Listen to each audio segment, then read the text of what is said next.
La nuit obscure par Saint Jean de la Croix.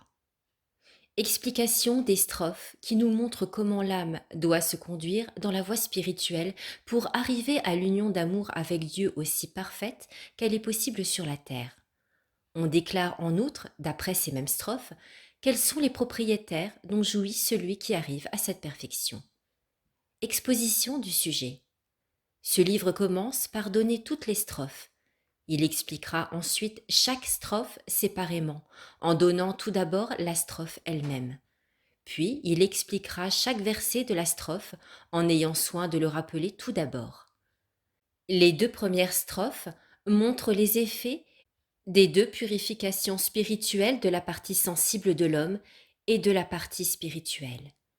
Les six autres exposent les effets divers et admirables qui proviennent de l'illumination spirituelle et de l'union d'amour avec Dieu. Cantique de l'âme. Première strophe. Par une nuit profonde, étant pleine d'angoisse et enflammée d'amour, ô le ressort, je sortis sans être vue, tandis que ma demeure était déjà en paix. Deuxième strophe. J'étais dans les ténèbres et en sûreté, quand je sortis déguisée par l'escalier secret. Ô le ressort! J'étais dans les ténèbres et en cachette, tandis que ma demeure était déjà en paix.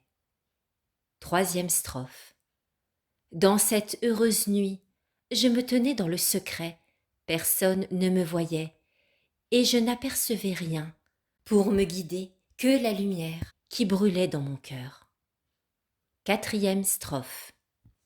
Elle me guidait, plus sûrement que la lumière du midi, au but où m'attendait celui que j'aimais, là où nul autre ne se voyait. Cinquième strophe. Ô nuit qui m'avait guidée, ô nuit plus aimable que l'aurore, ô nuit qui avait uni l'aimé avec sa bien-aimée, qui a été transformée en lui. Sixième strophe. Sur mon sein orné de fleurs, que je gardais tout entier pour lui seul, il resta endormi, et moi je le caressais, et avec un éventail de cèdre, je le rafraîchissais. Septième strophe. Quand le souffle provenant du fort soulevait déjà sa chevelure, de sa douce main, posée sur mon cou, il me blessait, et tous mes sens furent suspendus. Huitième strophe. Je restais là et m'oubliais, le visage penché sur le bien-aimé. Tout cessa pour moi, et je m'abandonnais à lui. Je lui confiais tous mes soucis, et m'oubliais au milieu des lys. Fin du poème. On commence l'explication des strophes qui montrent comment et de quelle manière l'âme doit se diriger dans ce chemin de l'union d'amour avec Dieu. Avant de commencer l'explication de ces strophes, il est bon de rappeler ici que l'âme les prononce lors qu'elle est déjà parvenue à la perfection, c'est-à-dire à l'union d'amour avec Dieu.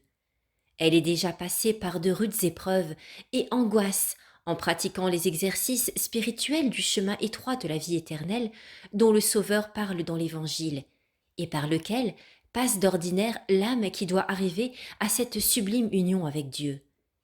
Et dès lors que ce chemin est si étroit et qu'il y en a si peu qui le suivent, au dire même de notre Seigneur, l'âme considère comme un grand bonheur et une heureuse fortune de l'avoir parcouru pour arriver à la perfection de l'amour. Et c'est ce qu'elle chante dans cette première strophe. Elle donne, à bon droit, le nom de nuit profonde à ce chemin étroit, comme elle va l'expliquer dans les versets de cette strophe. Aussi, toute heureuse d'avoir passé par ce chemin étroit, d'où lui est venu un si grand bien, elle fait entendre ce chant.